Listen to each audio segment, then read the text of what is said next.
All right, let's get to work on our bone structures.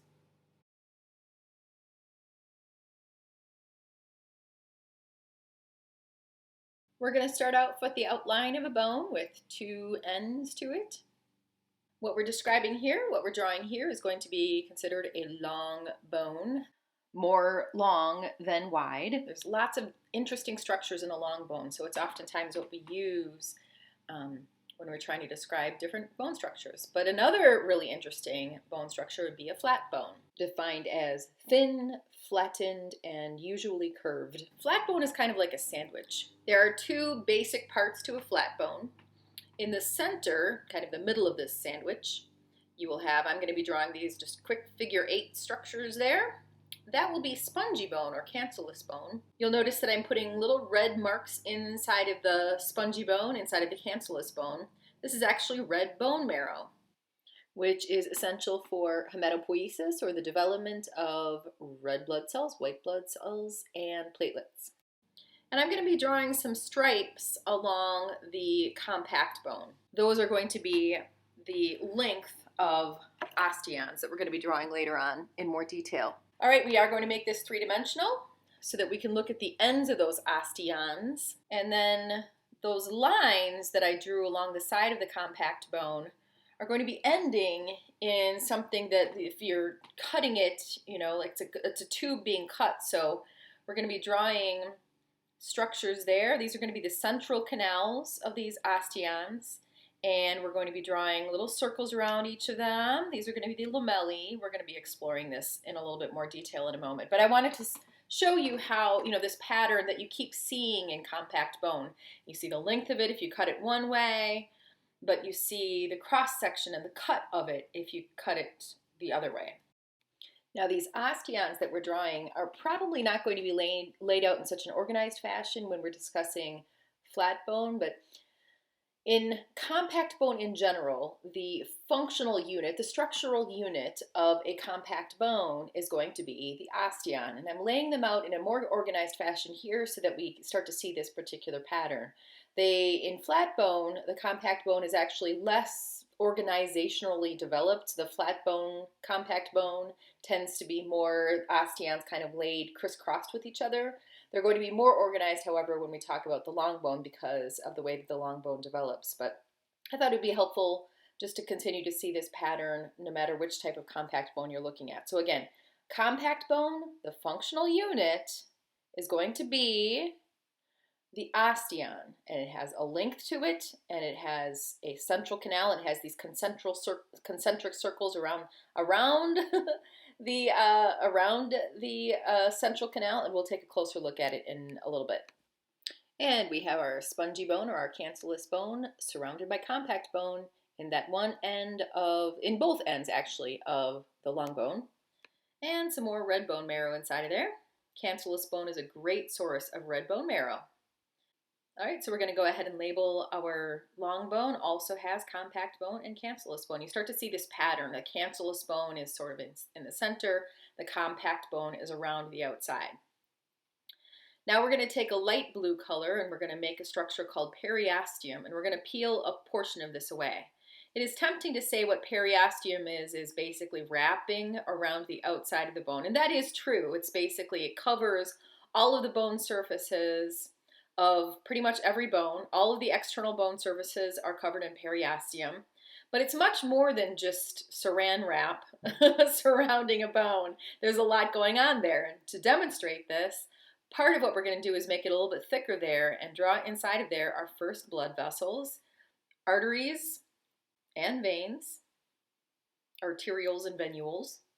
We're also going to pop a nerve in there. This is a pattern we're going to see a few different times. An artery, a vein, and a nerve. And so you'll see just this small portion that I peeled away from the side of this long bone has those three structures repeated. And so it turns out the periosteum is just chock full of vascularity, blood vessels, and innervation, nerves. The periosteum is also found in the outer and inner part of the compact bone of the flat bones. You'll notice we're using the same color, and this time we're drawing inside of where the cancellous bone is going to be present, both in the long bone and in the flat bone. Now this structure is going to be called endosteum. Periosteum, the root peri means next to or around, and endo means inside. But I wanted to use the same color for both of these because they have such similarity in their function and in their structure. So periosteum around the outside, endosteum in the inner spaces, still very similar. And one of the important things that happens in both of these loci is that you're going to have specific cells present that are responsible for bone remodeling. On the left, we have an osteoblast. On the right, we have an osteoclast.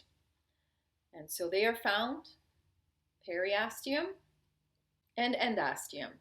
Any place where you have periosteum or endosteum, basically inside of that peeled away structure, are going to be any number of these cells. Now, the osteoblasts are oftentimes nicknamed the bone builders. They secrete a substance called osteoid, which is collagen and ground substance, and is actually the substance that makes up bone material outside of calcium. So bone material, bone matrix, is made of calcium, 65%, and osteoid, about 35%. And that's the job of the osteoblast, to create and secrete osteoid, collagen and ground substance, that lives basically interspersed with calcium.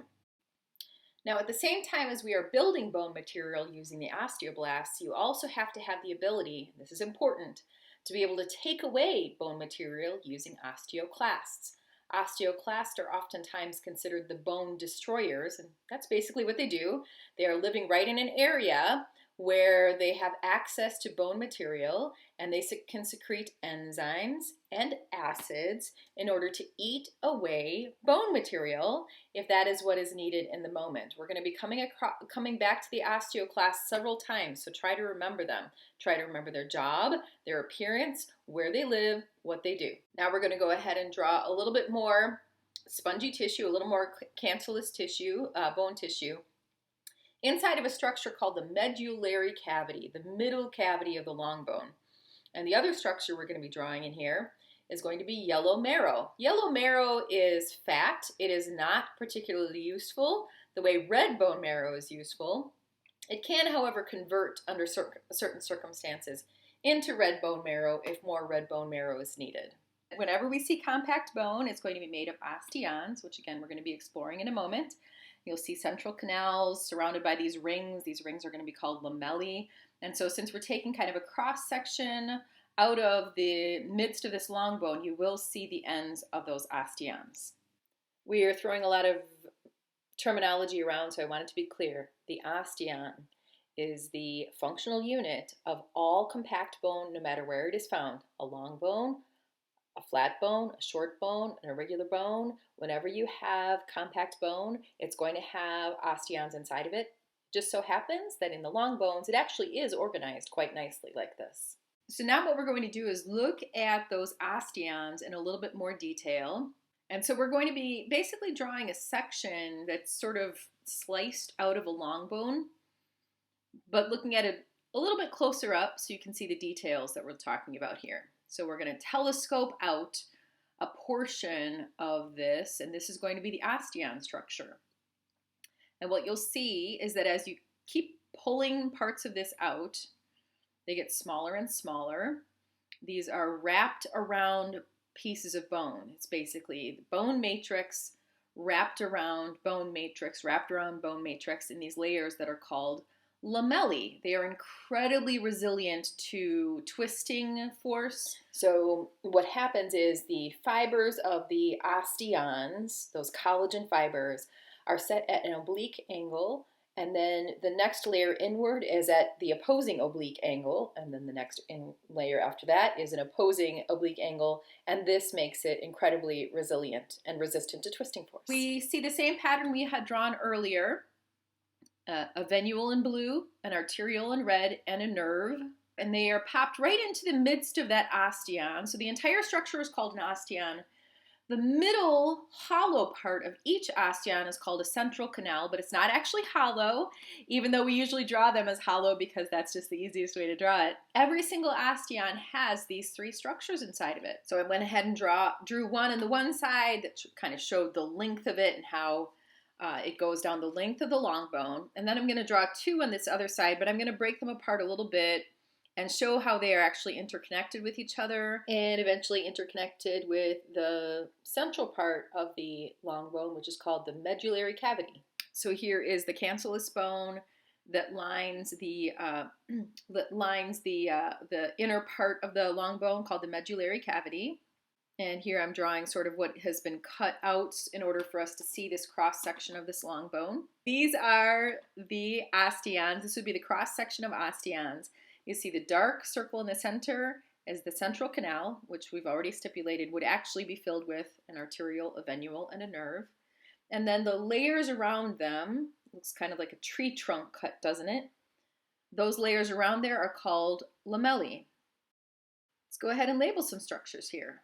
We're going to be starting off with pointing out that basically stuck in between the layers of the lamellae are going to be osteocytes. Osteocytes, the term CYTE means cell. Osteo or os refers to bone material. So an osteocyte has the job of maintaining bone material that was already created. Remember down below, it was already created by the osteoblasts. The osteoblasts basically secrete all of this osteoid and then bury themselves inside of it and become an osteocyte. So an osteoblast, one of the ways to think about osteoblasts is that they are baby osteocytes.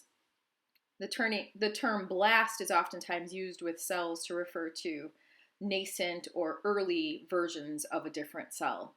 So an osteoblast eventually becomes an osteocyte. So let's go ahead and fill in our venules, our arterioles.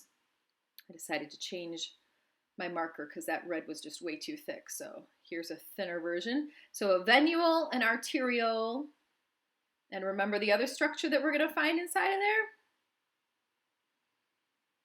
We're using green, but it's oftentimes portrayed in yellow.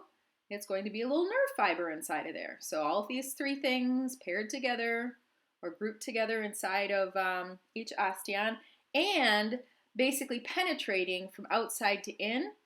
The penetration comes originally from the periosteum. Remember, the periosteum also had arterial venule nerve. And then that's how you actually have the penetration of these structures into basically the side of the long bone. And there we see that the continuation of that, they continue to be paired together through all these series of tubes that lead through the bone. Let's go ahead and label the osteon itself, the structural unit of compact bone. This is often also called a Haversian system, although textbooks more recently have been renaming it as an osteon. So our osteon is going to have lamellae, those layers of concentric circles around the central canal. They're also going to have canaliculi, which technically translates as tiny canals. And basically those tiny canals are where the structures of the osteocytes, those arms of the osteocytes, reach out to maintain the surrounding bone. So the canaliculi allow for the tendrils coming off the osteocytes to have a place to reach through. Let's go ahead and label the central canal. And then let's go ahead and label the horizontal canals as well. I've shown two, but there will be many. The horizontal canals will connect the periosteum to the adjacent central canals, and then each central canal to the next one in turn, and then eventually basically to the medullary cavity in the center.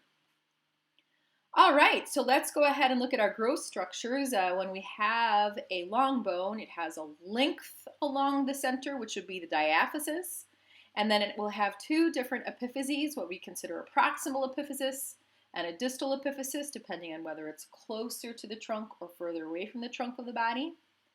And then a super important structure would be the epiphyseal line, which is called the epiphyseal plate during development and is an important structure when we're talking about bone fractures. We've mentioned it a few times, so let's go ahead and draw that medullary cavity, which basically means hollow space in the middle. And of course, the yellow bone marrow is going to be found there. And I'm going to redraw these structures here, these perforations, which are made primarily of collagen, which basically attach the periosteum to the bone. I had forgotten the name for them. So the name that I used was the Sharpie's fibers, which is an older name actually, but in more modern times they're generally called perforating fibers, an incredibly strong connection between the periosteum and the bone. Now we're going to pay particular attention to the flat bone because it turns out flat bones are incredibly important for us in terms of a number of surgical interventions, one of them being a bone marrow donation. So if we want to have access to bone marrow, the best way to do it is to actually go in through a flat bone because it has sort of a predictable amount of compact bone before you get to the cancellous bone. The cancellous bone is incredibly important because it's such a good, rich source of red bone marrow. And to remind, red bone marrow is responsible for hematopoiesis, which is the development of the formed elements of the blood, red blood cells, white blood cells, and platelets. So if you want to donate some of this very important material to another person in order to restore some of their red bone marrow, a simple procedure, although an uncomfortable, one would say painful procedure can be done where they take a wide gauge needle and simply create a cannula where we dive through that compact bone directly into the spongy bone, into the cancellous bone, and pull out red bone marrow along with some of the bone structures that are inside of there.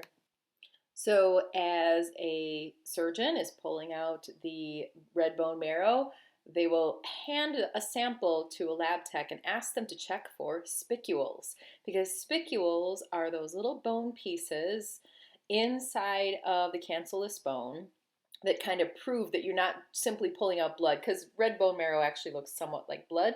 So when you pull out the red bone marrow, you also check for spicules to make sure that this is in fact what you're pulling out. So what I'm drawing here is a number of just kind of pulling out some of this spongy bone and giving it specific names. The bone structures themselves inside of a flat bone are called spicules, tiny little spikes of bone, and the holes between them are called trabeculae. So spicules and trabeculae, the spicules being the bone structures, the trabeculae being the tunnels between those spicules. And I'm also going to go ahead and go back to my light blue color here, which you'll recall that we used to describe periosteum. We're now going to specifically describe the fact that there is endosteum pretty much on every internal space. This is really important because when we think about a bone being eaten away, for example, by an osteoclast, oftentimes it's actually the endosteum that is going to be targeted. For example, the endosteum that is found inside of flat bones. And so the spicules are all surrounded by endosteum, and I decided to go ahead and label that in several places that we see it. But anytime you see that endosteum internally, that light blue color internally, that is endosteum. Around the outside, periosteum. Around the inside of the bone, endosteum. But anytime you see that stuff, periosteum or endosteum, it's going to have osteoblasts and osteoclasts inside of it.